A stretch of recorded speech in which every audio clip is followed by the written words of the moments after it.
नमस्कार दोस्तों, इन्फोटॉक्स के बहुत ही फ्रेश एपिसोड में आपका स्वागत है। तो चलिए शुरू करते हैं। आज की दोस्तों सबसे पहली अपडेट निकल कर आ रही है Indian regional airline operator alliance air aviation limited को लेकर, जहां पर दोस्तों इस कंपनी ने डिसाइड किया कि वो हमारे देश के नॉर्थ ईस्ट रीजन में कई सारे रीजनल एरियाज में उनकी न्यू सर्विस को स्टार्ट करने वाले हैं। एंड इसी के चलते दोस्तों उन्होंने हिंदुस्तान एरोनॉटिक्स लिमिटेड के साथ में एक लीज एग्रीमेंट भी साइन कर लिया है, जिसके according alliance air aviation limited HAL के पास में से 2 एयरक्राफ्ट को लीज पर लेने वाली है। सो बिल्कुल दोस्तों जो अलायंस एयर एविएशन लिमिटेड है ये एयर इंडिया की एक सब्सिडरी कंपनी है। एंड मोस्टली ये जो कंपनी है ये हमारी गवर्नमेंट ऑफ इंडिया के रीजनल कनेक्टिविटी स्कीम यानी कि उड़ान स्कीम के अंतर्गत उनकी फ्लाइट्स को हमारे देश के रीजनल एरियाज में ही ऑपरेट करती है। एंड दोस्तों उनकी इन्हीं सर्विस को कंटिन्यू करते हुए डिसाइड किया कि वो हमारे देश के जो नॉर्थ ईस्ट रीजन है वहां पर जो रूरल एंड रीजनल एरियाज है वहां पर उनकी और भी सर्विस को एक्सपांड करेंगे, जिसके चलते उनकी तरफ से हमारे देश के जो नॉर्थ ईस्ट रीजन है वहां पर कुछ और न्यू फ्लाइट्स को स्टार्ट किया जाने वाला है। एंड एज ऑफ नाउ दोस्तों ये लोकेशन या फिर जो रूट्स हैं इनके बारे में कुछ भी नहीं बताया गया है, लेकिन ये जो अलायंस एयर एविएशन लिमिटेड है ये HAL के पास में से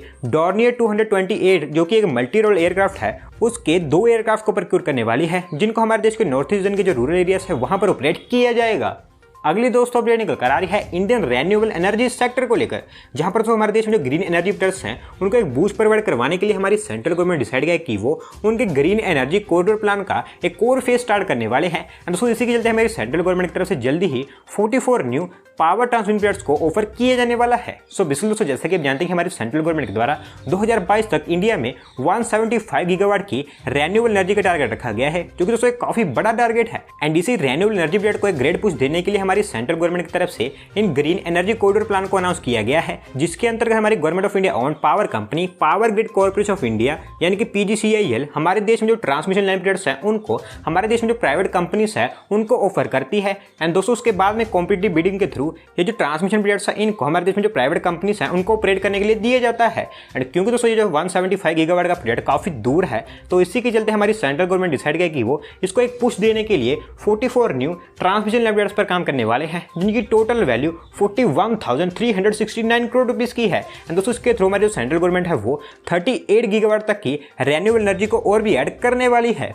बढ़ते हैं दोस्तों अगली अपडेट की तरफ, जो निकल कर आ रही है इंडिया चाइना रिलेशंस को लेकर, जहां पर दोस्तों हमारे देश की जो सेमीकंडक्टर इंडस्ट्री है उसको एक बूस्ट प्रोवाइड करवाने के लिए हमारी भारत सरकार ने डिसाइड किया कि वो अब ताइवान के साथ में इंडिविजुअली एंड डायरेक्टली काम करने वाले हैं। दोस्तों इसी के चलते रिसेंटली हमारे भारत सरकार के ऑफिशियल्स एंड साथ ही साथ में जो ताइवान गवर्नमेंट के ऑफिशियल्स हैं उनके बीच में न्यू दिल्ली एंड ताइपे जो कि दोनों कंट्रीज की कैपिटल सिटीज है वहां पर एक मीटिंग की गई थी, जो कि इंडिया में जो सेमीकंडक्टर की मैन्युफैक्चरिंग है उसको लेकर की गई थी। सो बेसिकली दोस्तों एज ऑफ नाउ जैसे कि जानती है कि जो इंडिया है वो चाइना के साथ में वन चाइना पॉलिसी के अंतर्गत ट्रेड करता है, यानी कि दोस्तों इस पॉलिसी के अकॉर्डिंग जो ताइवान है उसको चाइना से अलग नहीं समझा जाता है। लेकिन दोस्तों चाइना के बिहेवियर के बारे में आप सबको पता ही है, वो अक्सर भारत के साथ कोई ना कोई पंगा लेता ही रहता है। एंड दोस्तों इसी को स्टॉप करने के लिए हमारी भारत सरकार ने डिसाइड किया कि वो अब ताइवान के साथ में इंडिविजुअली एंड डायरेक्टली काम करेंगे। एंड इसी के चलते भारत एंड ताइवान के बीच में जो मीटिंग थी ये की गई थी। एंड इसमें दोस्तों ये फाइनलाइज किया गया है कि ताइवान के द्वारा इंडिया में उनका एक सेमीकंडक्टर मैन्युफैक्चरिंग प्लांट सेटअप किया जाएगा, जो कि बहुत Indian smartphone industry and automobile sector के लिए होने वाला है। एंड दोस्तों उसको सेटअप करने के लिए जो ताइवान है उनकी तरफ से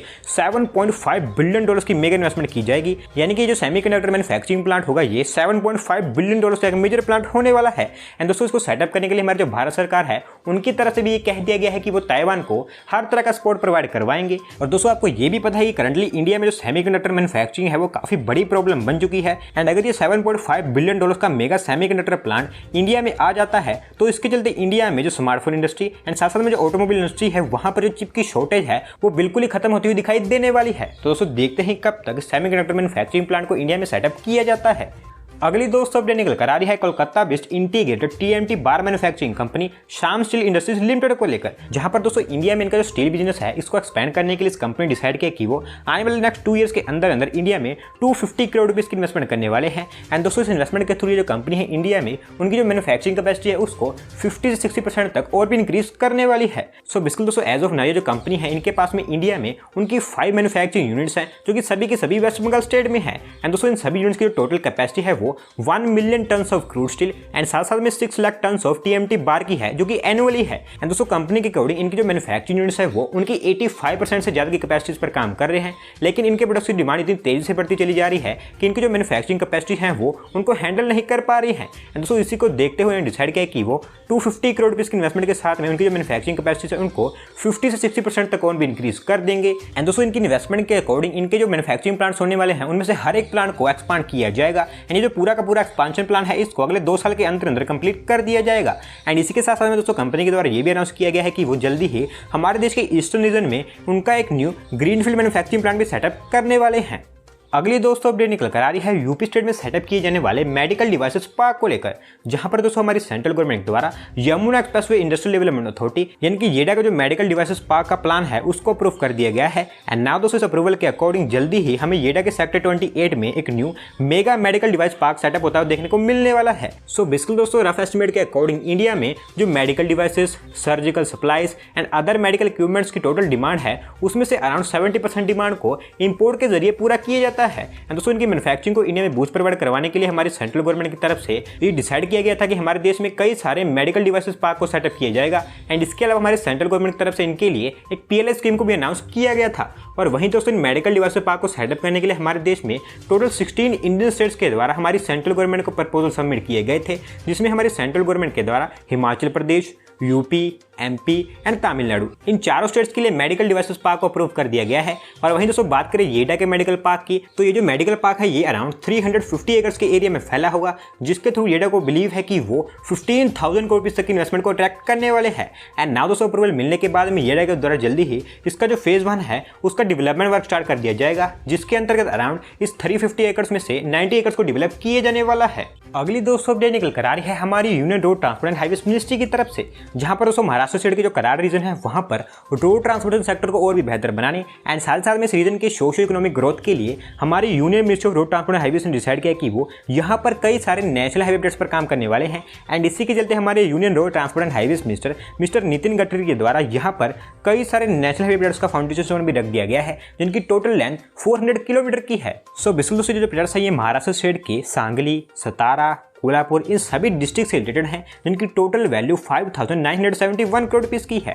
और क्योंकि दोस्तों ये काफ़ी सारे प्रोजेक्ट्स हैं जिनके बारे में आपको मैं इंडिविजुअली नहीं बता सकता हूं, एंड अगर इनमें से कुछ इंपॉर्टेंट प्रोजेक्ट्स की बात करें तो इसके अंतर्गत महाराष्ट्र में नेशनल हाईवे 48 पर कोल्हापुर से सांगली के बीच में 62 किलोमीटर की स्ट्रेच को 6 लेन्स में कन्वर्ट किया जाएगा, जिसके ऊपर 2,129 करोड़ रुपीस स्पेंड किए जाएंगे। इसके अलावा इस नेशनल हाईवे 48 पर कागल से सतारा के बीच में 67 किलोमीटर लॉन्ग सेक्शन को भी 6 लेन्स में कन्वर्ट किया जाएगा, जिसके ऊपर 2,351 करोड़ रुपए स्पेंड किए जाएंगे। एंड साथ ही साथ में कराड़ सिटी में 3.4 किलोमीटर लंबा एक फ्लाईओवर जो कि 6 लेन्स का होने वाला है उसको भी कंस्ट्रक्ट किया जाएगा। एंड इसके कंस्ट्रक्शन के लिए 485 करोड़ रुपए स्पेंड किए जाएंगे। एंड दोस्तों इसके अलावा यहाँ पर और भी बहुत सारे प्रोजेक्ट्स का फाउंडेशन स्टोन रखा गया है, जो कि आने वाले समय में इस रीजन में जो ट्रांसपोर्टेशन सेक्टर है उसको काफी बूस्ट प्रोवाइड करवाने वाले हैं। बढ़ते हैं दोस्तों अगले अपडेट की तरफ, जो निकल कर आ रही है ओडिशा स्टेट की सिल्क इंडस्ट्री को लेकर, जहां पर दोस्तों ओडिशा स्टेट की जो सिल्क इंडस्ट्री है उसको बूस्ट प्रोवाइड करवाते हुए हमारे khadi and village industries commission KVIC जो कि हमारी गवर्नमेंट और अपेक्स बॉडी है उनकी तरफ से ओडिशा स्टेट में एक silk yarn production centre setup कर दिया गया है, जो कि नाउ ओडिशा स्टेट का फर्स्ट एवर टसर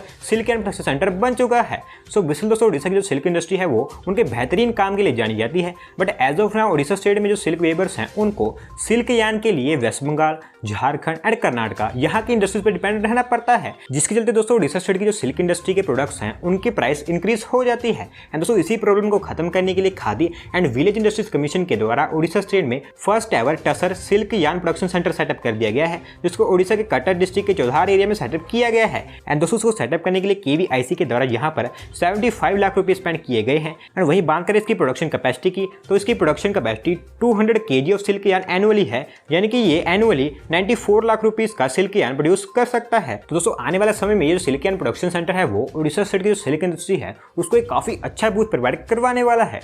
आज की दोस्तों लास्ट अपडेट निकल कर आ रही है Pune based EV charging infrastructure specialist startup GoEgo Network को लेकर, जहां पर दोस्तों स्टार्टअप के द्वारा successfully and completely Himachal Pradesh state के स्पीति वैली एरिया में world's highest EV charging station को सेटअप कर दिया गया है, जो कि नाउ ऑपरेशनल भी हो चुका है। सो बेसिकली दोस्तों इस EV चार्जिंग स्टेशन के एक्जैक्ट लोकेशन के बारे में बात करें तो इस EV चार्जिंग स्टेशन को हिमाचल प्रदेश स्टेट का स्पीति वैली एरिया है उसके काजा टाउन में सेटअप किया गया है। एंड यहाँ पर हर तरह की इलेक्ट्रिक व्हीकल, चाहे फिर वो 2 व्हीलर हो, 3 व्हीलर हो और फिर 4 व्हीलर भी हो, उसको भी चार्ज किया जा सकता है। एंड दोस्तों ये वर्ल्ड का हाईएस्ट EV चार्जिंग स्टेशन इसलिए है क्योंकि इसको सी लेवल से 3800 मीटर्स की ऊंचाई पर सेटअप किया गया है। दोस्तों अब नाउ धीरे धीरे हमारे देश की ऑलमोस्ट हर एक स्टेट में जो EV एडॉप्शन है वो स्टार्ट हो चुका है।